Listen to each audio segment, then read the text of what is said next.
أعوذ بالله من الشيطان الرجيم بسم الله الرحمن الرحيم السلام عليكم ورحمة الله وبركاته الحمد لله رب العالمين والصلاة والسلام على أشرف الأنبياء والمرسلين وعلى آله وصحبه رسول الله أجمعين اللهم صل على سيدنا محمد وعلى آل محمد اللهم صل على حبيبك سيدنا محمد وعلى آله وصحبه وسلم Allahumma shalli ala habibika sayyidina Muhammadin wa ala alihi wa sahbihi wa barik wa salim. Kaum muslimin muslimat yang berbahagia, yang sangat-sangat hormati, pada malam hari ini adalah malam Selasa tanggal 15 Juli tahun 2025 sekitar jam setengah 3 pagi habis sholat malam.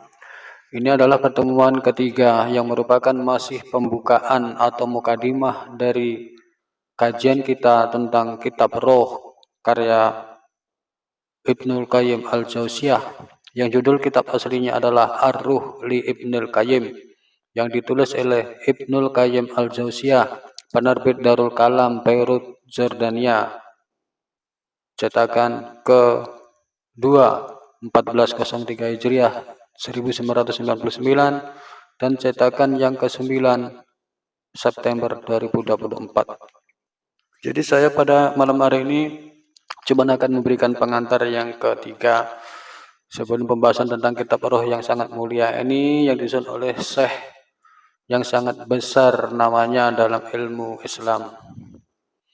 Jadi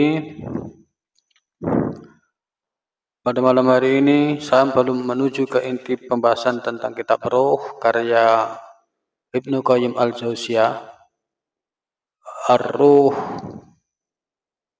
li Ibnul Qayyim, melainkan saya akan memberi mukadimah yang ketiga kalinya karena saking pentingnya kitab ini, karena kitab ini tebal hampir 450 halaman, jadi mukadimahnya sampai 3 kali saya buat. Segala puji bagi Allah Subhanahu wa taala dengan sifat-sifat kesempurnaannya yang disifati dengan sifat-sifat keagungan, yang mengetahui apa yang sudah terjadi dan apa yang akan terjadi serta apa yang sedang terjadi, yang menetapkan kematian atas segala makhluknya, yang memiliki roh tentunya, yang mempersamakan datangnya kematian antara raja dan rakyat jelata yang tiada beda di antara keduanya, antara yang kaya dan yang miskin yang juga tiada beda, antara orang yang terpandang dengan yang hina juga tiada beda, yang taat dan durhaka sama saja. Dari semua penghuni langit dan bumi, masalah kematian sama di depan Allah Subhanahu wa taala. Dialah Allah yang mengadili di akhirat kelak. Di tengah semua ciptaannya, yang mencabut nyawa seseorang setelah dia mengisi kehidupan di dunia ini, setelah dia mereguk kenikmatannya dan diam di sini di dunia ini, yang padahal dunia itu bukan tempat tinggal yang sesungguhnya bagi makhluk hidup, melainkan hanya sementara. Dialah Allah yang mencabut nyawa orang lain yang berusaha memperbaiki akhiratnya, yang menganggap dunia sebagai lautan dan menjadikan amal sebagai perahu yang ditumpangi di lautan itu. Alangkah jauh perbedaan antara dua roh ini saat keluar dari jasadnya kelak. Yang satu mendapatkan kebahagiaan dan sambutan yang ramah dari Tuhannya, sedangkan yang satunya lagi mendapatkan penderitaan, penyesalan, dan kesulitan di hadapan Tuhannya, Allah Subhanahu wa taala. Yang satu bergembira di taman-taman surga, menghampiri pelita-pelita yang digantung di arsinya Allah dalam kenikmatan dan kesenangan, sedangkan satunya lagi dalam kesusahan, dalam keadaan terbelenggu, disiksa di dalam api neraka. Na'udzubillahi min dzalik. Aku bersaksi bahwa tiada ilah, tiada Tuhan selain Allah semata, yang tak ada sekutu baginya, ilah Tuhan yang suka menganugerahkan nikmat dan karunia kepada hamba-hambanya, yang mengawali penciptaan mereka dengan kebaikan yang menyeluruh dan anugerahnya, Maka dari itu sudah selayaknya kita berlindung kepada keagungannya Allah Subhanahu wa taala agar tidak menyudahi hidup kita ini dengan keburukan, dengan meninggal dunia secara husnul khotimah. Naudzubillah min dzalik. Dengan suhul khotimah. Naudzubillah min dzalik. Kaum muslimin muslimat yang dihormati Allah, maka sudah selayaknya kita semua berlindung darinya, dari kekuasaannya Allah Subhanahu wa taala. Bagi Allah segala puji, syukur, nikmat, karunia, urusan, penciptaan, dan sanjungan yang baik. Aku juga bersaksi bahwa Muhammad adalah hamba dan Rasul-Nya, yang roh dan jasad beliau baik, yang menjadi pemimpin anak keturunan Adam, orang yang paling mulia dari semua orang yang berdiri, ruku, sujud, yang kepada beliau Al-Quran diturunkan. Maka siapakah yang perkataannya lebih benar daripada firman Allah? Sebagaimana firman Allah dalam surat Al-Isra ayat 85 yang artinya tentang roh. Dan mereka bertanya kepadamu tentang roh, wahai Muhammad, maka katakanlah, roh itu adalah termasuk urusan Rabbku, urusan Allah Subhanahu wa taala, dan tidaklah kalian diberi pengetahuan melainkan hanya sedikit saja. Kata Allah dalam surat Al-Isra ayat 85. Salawat dan salam semoga dilimpahkan kepada beliau, kerabat, dan para sahabat sebaik-baik kurun yang mengikuti petunjuk dan yang tidak melakukan perubahan sedikit pun.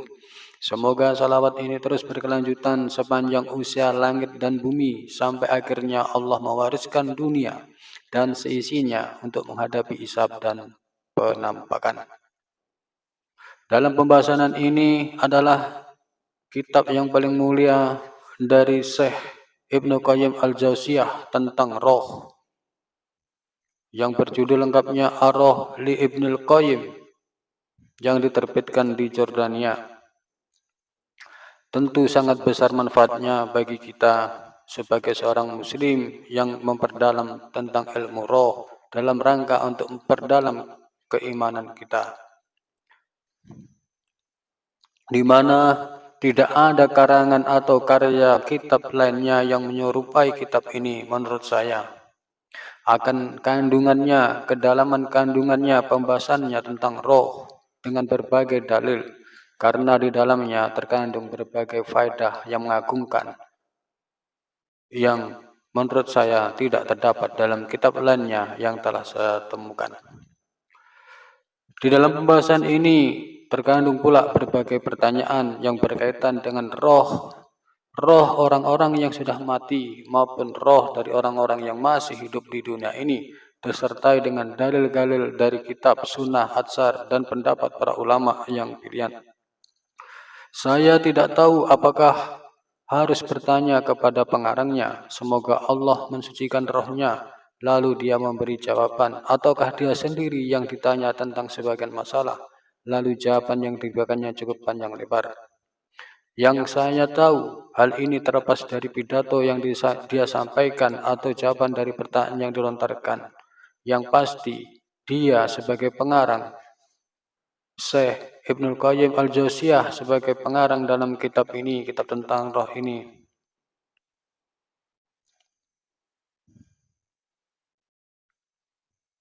memulai pembahasan kitab dengan pertanyaan pertama yang mendasar, yaitu apakah orang-orang yang sudah meninggal mengetahui kedatangan akan orang-orang yang masih hidup, yang datang menziarahinya di makamnya, di barzahnya, di kuburnya, dan apakah dia mendengar salam dari orang yang masih hidup yang menziarahi itu, ataukah tidak?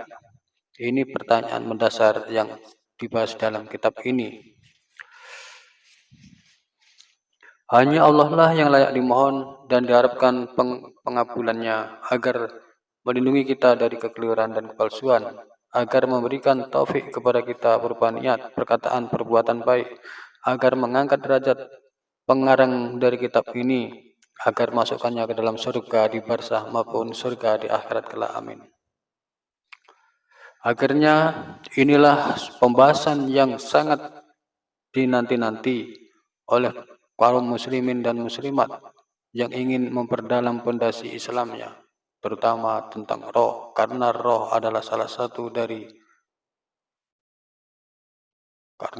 ilmu roh adalah salah satu dari rukun keimanan kita, yaitu karena roh adalah sesuatu yang gaib. Sedangkan kita kalau tidak percaya akan yang gaib, berarti tidak lengkaplah keimanan kita.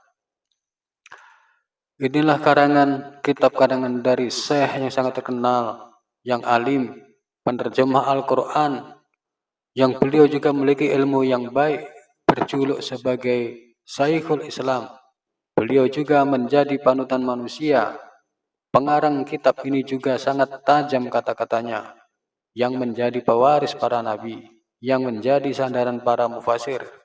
Dialah pengarang kitab ini, Samsuddin Abu Abdullah, anak seorang syekh yang juga alim, Sarafuddin Abu Bakar, anak seorang syekh yang terpandang, Ayub bin Sa'ad, yang terkenal dengan nama Ibnul Qayyim Al-Jauziyah Al-Hambali Ad-Damaski. Semoga Allah mensucikan rohnya, menyinari kuburnya, menjadikan pintu-pintu surga terbuka lebar di hadapannya. Begitu pula bagi para ulama yang salam lainnya dan kaum muslimin muslimat yang telah mendahului kita. Amin amin ya rabbal alamin. Demikianlah pengantar ketiga dari kajian kitab roh. Akhirul halam. Wabillahi taufiq wal hidayah. Wassalamualaikum warahmatullahi wabarakatuh.